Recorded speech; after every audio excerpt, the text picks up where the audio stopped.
How to make your studio a thriving art business.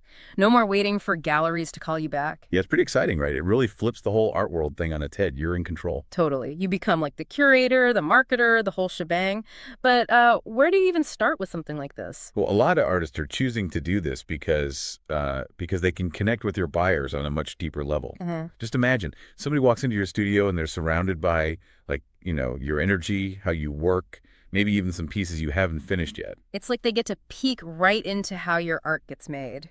Which reminds me of this painter. I think her name was Sarah. Anyway, she said that once she started having people into her studio, they weren't just buying a piece of art anymore. They were buying into her story, her process, all of that. Exactly. They feel that personal connection. And it often leads to, more sales, more loyal customers. And of course, we can't forget about those gallery commissions, which, let's be honest, can really eat into your profits. This way you get to keep more of what you earn. That is definitely music to any artist's ears. So, okay, let's say you're convinced. How do you actually go about transforming your studio? Like, how do you make it into a place that's good for, selling your art? Well, you got to be strategic with your space. I read this great story about this one artist. They basically redid their entire studio, and created all these different zones. So they had this area that was like specifically for showing off the finished pieces. They had really good lighting there. And then there was this other cozier area for talking with people about their art, showing their portfolio. And I bet they had like a snack station or something. Got to keep those clients happy. Maybe. But yeah, you want to create an experience, something that really makes your art stand out. Think about how people will move through the space, the mood, what you want people to feel. It's like creating this whole world around your art. Another thing I saw, which I thought was pretty clever, was this idea of like planning your open studio events so that they happen at the same time as local festivals. Oh, yeah, for sure. That is smart. It's all about getting people excited, using those networks that are already there. Like if there are already tons of people who are into art in town for a festival, why not try to get them to come to your studio too? Totally. And if we're talking about reaching more people, we have to talk about having some kind of online presence. All the sources agreed on that one. It's like having a shop that's open all the time. Yeah. You got to have a website, right? Mm. And it needs to have good photos of your work, something about you, like an artist statement or something, and your contact info. Don't forget that. And, don't be afraid to let people see your personality a bit too. Oh, for sure. And then there's social media. I don't know about you, but all the different platforms can feel a little overwhelming. Yeah, it's a lot. You just got to be smart about it. Don't try to be everywhere at once. Pick like one or two platforms where you think your audience is, then, share your work, your process. Give them a glimpse into your studio life. I read that doing those live Q&A things on Instagram can be good. Imagine that. Answering people's questions about your work live, and people from all over the world can tune in. Exactly. And don't forget about hashtags. If you use the right ones, people will be able to find your work more easily. Look up some art-specific ones, local ones, or even ones for events. It's like leaving a trail of breadcrumbs right to your artwork.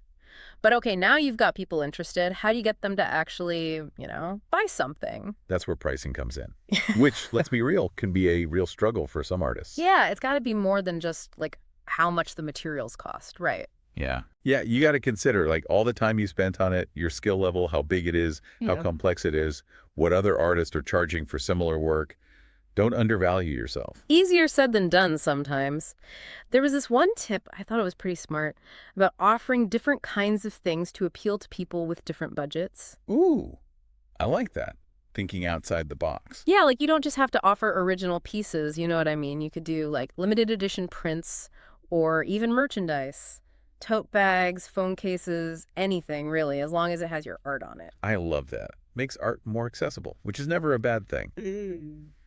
Speaking of reaching more people, good old-fashioned networking is still important too. Networking, you don't just mean like going to gallery openings and stuff, right? It's not just about that. It's more about making real connections with other artists, people who are really passionate about art, even that barista who always says they love your work. Oh, I get it. And, more and more artists are starting to support each other. They're putting on these events together, doing group shows, stuff like that.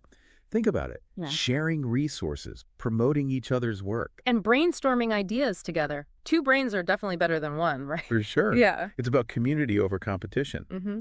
And when you think about it, everyone benefits from that. That's so true. And you know what else I thought was really important? All that stuff about sharing your story. the why behind the art. That's where the magic really happens. Right. It's like you're giving your art this voice, this heartbeat that people can really connect with. You know, when you think about artists you love, I bet it's not just their skills. It's like you get a sense of who they are through their work, you know? It's true. And it can be scary to be that open, but when it works, it really works. There was this photographer I was reading about, and they started writing these little notes about the stories behind their pictures and leaving them out during their open studio. Oh, interesting. What did people think about that? They ate it up. It made the whole experience so much more personal, like they were getting to know the artist. And you know what? Those little notes actually made people want to buy more because it felt special, like it was worth more. Wow. See, that just shows you how being real, being yourself, it pays off. It made me think of this other article about, the legal stuff. Like if you were doing street art or one of those pop-up shows. Oh, right, because it's not as simple as just showing up, right? Right. Like it can be amazing. Don't get me wrong. It's such a good way to find new people. But Yeah. you gotta know the rules, Mm. permits and all that. Wouldn't want someone to get in trouble just for sharing their art. Definitely not. Yeah. So it really feels like this whole, turning your studio into this kind of art destination thing is like, it's really catching on, And what I'm seeing is it's more than just, another thing to try. It's like a whole different way of thinking. Absolutely. It's about artists taking charge, Hmm. building something that works for them. And it's really powerful.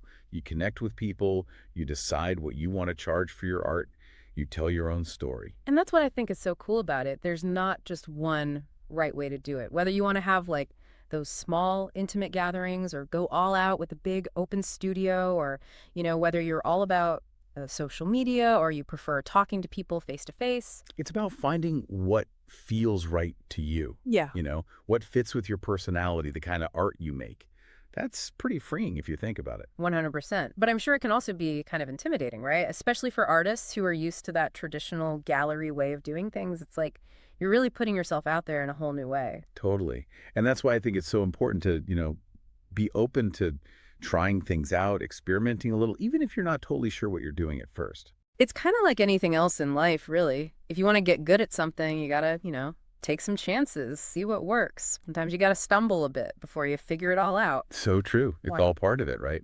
And you never know, you might surprise yourself. Hmm. Like maybe you find out you're actually a marketing whiz or you love planning events. Yeah, like suddenly you're putting together these amazing open studio experiences and you never even knew you had it in you. The possibilities are kind of endless. Totally. But at the end of the day, it's about doing something that makes you happy, Mm-hmm. that lets you share what you're all about with the world Mm. and, that you can actually keep doing. Couldn't have said it better myself. Mm.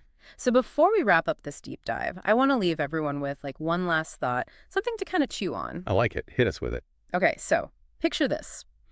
Your next open studio, it's not just about you and your art, it's about bringing other artists together too. Like imagine it becomes this hub for collaborating. Maybe you do workshops together or a group show or even artist talks or mentoring.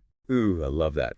A place where everybody's learning from each other, supporting each other. So good. Yeah. Taking this whole idea of selling from your studio even further, turning it into something amazing for the entire art community. That is beautiful. Right. When you think about it, that sense of community, that's what can really make all the difference. Turning a bunch of artists working on their own into this vibrant, connected movement.